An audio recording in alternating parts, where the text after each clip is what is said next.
Hi everyone, this is Phoebe. And this is Ed. Today we're going to let you in on how to present yourself when dating and swinging, specifically where you should go and the best way to present yourself. We will cover websites, apps, and how to build a really great profile. Welcome to Swinger University with Ed and Phoebe. What is the purpose of these profiles on the dating sites? Well, it really is to advertise yourself as a couple, or if you're single, yourself. Who are you? What are you all about? What are you interested in? What are you looking for? Really, it's kind of like a resume that other couples will look, browse, find you and go, that's somebody we'd be interested in finding out more about or getting to know. Or in the case of swinging, someone we might actually be interested in playing with. Right. I think a lot of couples also like the profiles because it gives them access to, well, once you've joined, obviously you have access. Sometimes if you do the free option, you don't have all the access. That's a word of caution. You may be able to send people friend requests or messages, but you won't be able to receive them.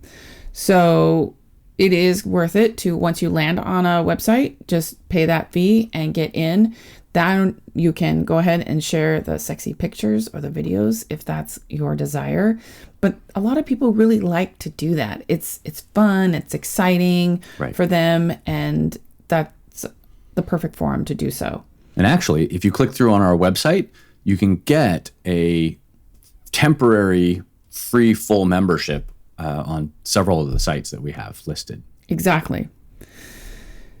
The other great reason for having a profile is for events. And a lot of events won't allow you to join if you don't have a profile, or you can't even see the event if you don't have a profile. So you really have to be there and a member in order to get the 411 on what's going on in your area or nationwide. Event hosts will require you obviously to have one, and you get to see who's going. Now, I will say, not everybody that RSVPs to the event will go. So while the list may look really exciting to you, not everyone's going to be there. But it's your opportunity to go ahead and reach out ahead of time and start connecting with those people and see if they're going to be there. Not only will there be large events, nationwide events, but also the local house parties and sometimes get-togethers and meet and greets will also be listed.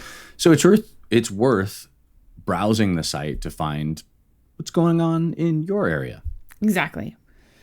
Now, finding the right website, it will depend on your region in the United States or in the European countries. We know it's different. Spicy Match is big in Europe and those countries. So when we decide to travel, we're going to sign up for Spicy Match. Why? Because it's got all the clubs that are listed. We can connect with other swingers when people post a hot date, and we're going to tell you about that in a second. We will be in the know because we'll be connected on Spicy Match. There are several major dating sites for the swing lifestyle: SLS, Cassidy, Lifestyle Lounge, and SDC. Adult Friend Finder is also a very large site. Our recommendation is to sign up on each of these for a free account. Browse to see who is in your area, how many people are in your area, and if there's more people on a particular app, that's probably the one that you want to sign up on because you'll have a higher likelihood of finding people to connect with. Exactly. The types of connections you're looking for are house parties. There's also things called rendezvous or hot dates where people may be in your area, they're traveling and they want to throw up a hot date on the calendar, and you do a meet and greet with them or wherever you coordinate to have a drink date, a dinner date, whatever you decide. But they're not necessarily people that are traveling either. Sometimes it's just people that they're feeling frisky. Oh my gosh, they got a babysitter that night and they don't have a whole lot of time to make plans, and they're just like, we want to go out. We want to go do something fun with somebody. Let's roll the dice. Let's see what we get. And it's kind of fun. It's a little random, but it's kind of fun. In addition to the websites, there are also apps that you can sign up for. And we've mentioned some of them. Red Hot Pie, Spicy Match, 3Fun, Field. If you do a search in your app store, whatever it is, whether it's Apple's App Store or Google's App Store, and you just type the word swinger, a lot of times you'll see a dozen or so apps. They pop up all the time. Your mileage will vary. Sign up. Once again, see how many people are in your area and see whether that app is worth subscribing to, because most of them will charge you money in order to communicate with anybody else. You can also sign up for vanilla apps. And if you're dating, you're going to sign up on these apps anyway. Bumble, OkCupid, Tinder. Those are your standard dating apps where anybody who's looking to date or hook up is on there. Now, if you're a swinging couple or looking for a threesome, you can sign up there, but you may run across people who are recently divorced or coworkers who are also looking for dates.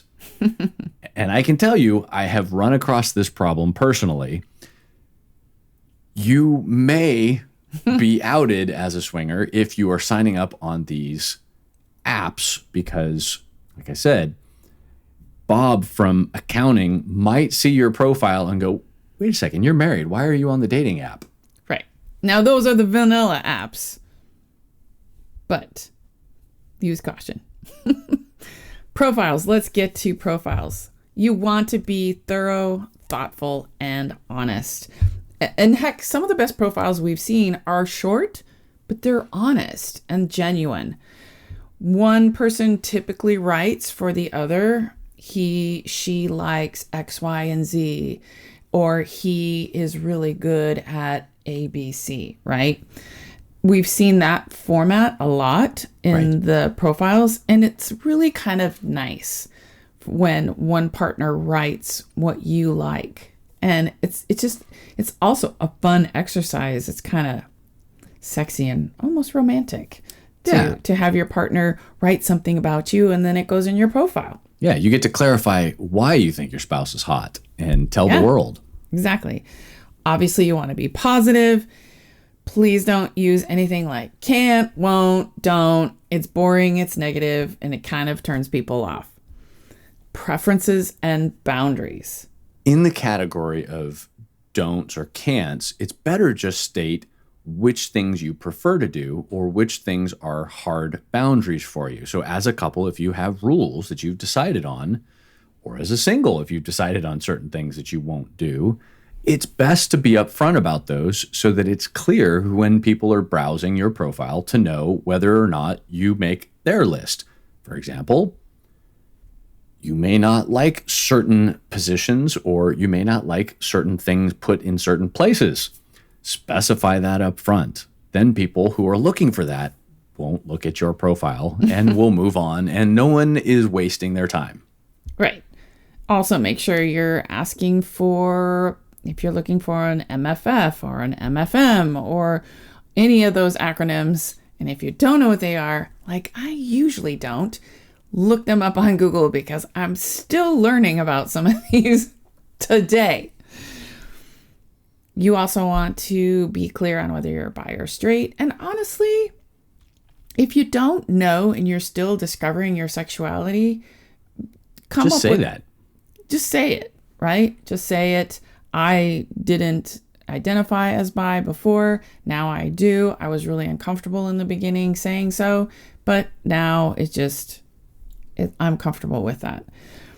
And as a small segue kind of into that, because we're going to talk about something that needs to be current, if your preferences change, update your profile. It's that simple. Right. You've suddenly discovered that you're bi, put it in there. Photos. Photos are the best. This is what we all suck at. If you can get the professional ones, it's really going to help. Right. Even if you just have a friend that's really good at photography or someone who can be objective to help you pick good photographs from all the ones that you have. Yes. Mirror selfies, dirty clothes in the background. pictures of your dog, pictures of your pickup truck, pictures of just your spouse, but not you, those are all not appropriate for a dating profile. Right.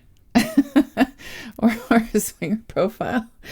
And if you need examples, Google them or go to OnlyFans or go to Twitter or go to Instagram and find, some of these examples of models. They have great poses. You can even Google model poses for photos and try and I would say pick your top 3, maybe 5 poses and just do a photo set in those poses. Easy peasy, one and done. Yeah. And even if you don't take amazing Instagram style photographs, if you at least take photographs that are in focus and well lit and have an appropriate piece of clothing on for that photograph so that people look at you and go, oh, that's a well-dressed person. I'm interested in talking to them. If you've got stains on your shirts and there's crap all over your floor, take a different photo. Hopefully not. Current photos, obviously. I realize, once again, we have busy lives and we may not be able to update our photos, but please, please, please, please put up your current photos. I can't tell you how many times, although it is getting better because I've been surfing the dating sites a lot lately. Yes. It is getting better. But for a while there, I was seeing a lot of current and mixed with old. Right. And so I just update. We don't need to know the history and see 50 photos of you. Just give us 10 or 12. That's fine. That's totally fine. Photographs in your profile that show that you're fun, that you're interesting, that you have great hobbies, you have things that you want to talk about or can talk about are all really good examples to put in your profile. And this is where anonymity comes in, especially with the lifestyle. So for dating profiles, not so much of an issue. But for swingers, you don't necessarily want to advertise your face or who you are, especially if you are on the vanilla sites looking for dates. So there are many creative ways to take photographs of yourself and not show your face. Right. A lot of people have very public facing jobs and they just cannot show their face. And I totally get it. So sometimes people will put that behind their private paywall. Not paywall, but their private album. Yeah, it's like a private folder that you can share selectively. Right. Sometimes people don't put them there at all, but I will say it's safer there than sending someone a photo on their phone because you don't know what they're going to do with that photo. What if the date doesn't go, correctly or to your liking and now they've outed you? I mean, it's rare, but at least you have a time stamp on the private photos. You can lock them out or you can open them up. Yeah. And knowing that the people who are on that site are probably swingers or at least dating and looking for that thing that you're advertising, it's fairly safe to put your photos up on those sites. Once again, there are creative ways to blur your face. So if you feel like you need to, please do so. And as we've said, keep your profile up to date, keep your photographs up to date because we all age, we all change over time, and you've got to be real. When people show up for a date and you don't look like your photographs, they're going to find out. So just be honest up front and save everybody a lot of pain and suffering. Exactly. We hope we have provided you with some great tips for getting started marketing yourself to the swinger community. This will help put your best foot forward and make a good first impression, enticing other couples to come and meet you.